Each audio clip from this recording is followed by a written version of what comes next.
Olá pessoal, tudo bem?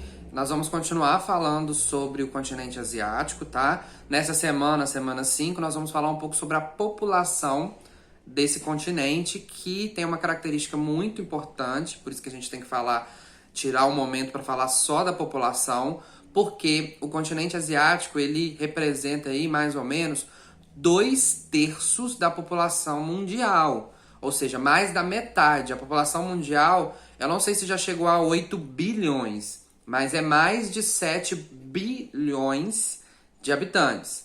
E só a Ásia, só os países do continente asiático, têm mais ou menos 4,4 bilhões de habitantes. Se a gente fizer um recorte ainda maior, só a China e a Índia têm 61% dessa população da Ásia. Então, correspondente aí a mais ou menos 2,5, 2,6 bilhões de habitantes. É muita gente, tá? Então, por isso que a gente tem que falar especificamente sobre esse assunto.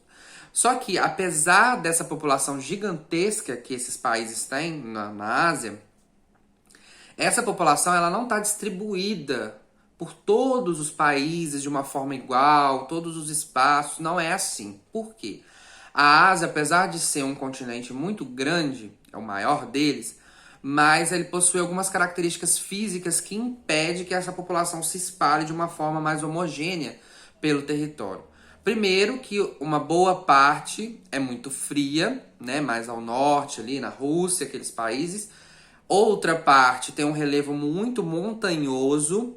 Outra parte é basicamente ilhas. Então, a população ela vive nas regiões de vale dos rios, né? Aquelas regiões que acompanham alguns rios, né? E basicamente essas porções estão na Índia, ao sul da China e na região do Japão, que não tem um relevo muito acidentado. E é justamente os 3 países mais populosos, tá? Então, só para a gente poder entender que, apesar de muito grande, tanto em território quanto em população, a população ela não está distribuída de uma forma homogênea pelo território, tentando ficar em regiões mais planas, que geralmente é próxima aos rios, onde é mais fácil construir, mais fácil plantar, mais fácil cuidar dos animais. Então, a população ela prioriza esses ambientes. E além do tamanho da população, a gente precisa destacar que o continente asiático ele tem uma variedade étnico-cultural muito grande. Porque quando a gente fala de Ásia, a gente lembra dos orientais, né? Chineses, japoneses, que têm uma fisionomia muito parecida. E a gente já liga a eles. Mas não é só isso, né? O continente asiático ele tem uma variedade muito grande. Próxima ali à fronteira com a Europa, nós temos os turcos, os iranianos, os semitas, os afegãos. Então, é uma variedade cultural muito grande.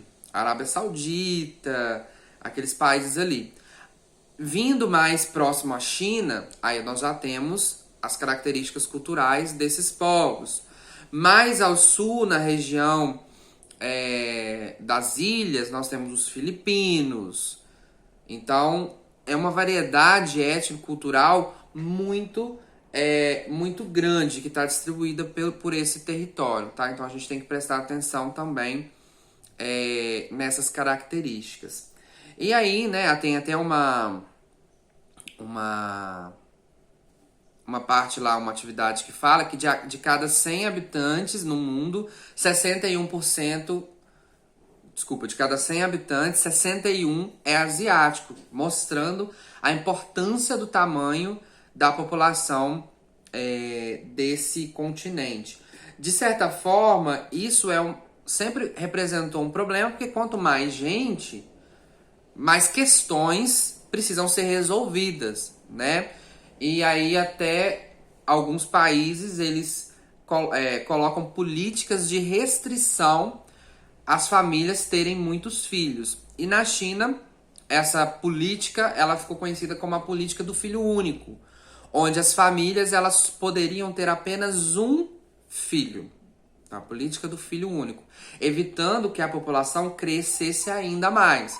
E aí, durante a vigência dessa política, realmente houve a longo prazo, né? Porque isso não acontece de um dia para o outro, mas nos últimos anos, em reflexo dessas políticas de controle populacional, a Ásia ela apresentou um crescimento populacional menor do que há décadas atrás, mas mesmo assim ainda é uma população muito grande.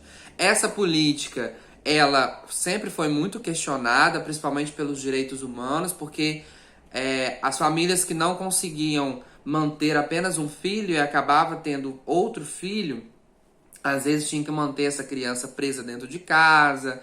Se o governo descobrisse, né, tinha aí punições, às vezes essa criança era até tomada da família. Então era uma política muito restritiva e de certa forma ia contra os direitos humanos. Então houve aí uma batalha para poder romper com essa política que foi rompida, mas eu quero que vocês façam uma pesquisa sobre essa política do filho único para vocês entenderem o que se passava, né, nesse país, como que funcionava isso, para a gente entender essas questões populacionais, tá bom? Alguns países ainda apresentam taxa de crescimento acima de 1, ou seja, né, as famílias ainda têm mais de um filho, como a Malásia, as Filipinas, mas alguns países que impuseram essas políticas, né, de controle populacional já têm um crescimento menor do que 1, que é o caso da China, tá bom? Então, só para a gente poder entender essa situação, quando a gente fala de população, a gente está falando de pessoas, não é só números, tá? Às vezes a gente fala o número da população, mas a gente está falando de famílias, né? De pessoas que passaram por situações muito difíceis e que vivem em países, em cidades lotadas de pessoas. Então, a gente tem que pensar um pouquinho sobre isso, tá bom? Então, façam as atividades, qualquer dúvida é só me chamar. Até a próxima. Tchau!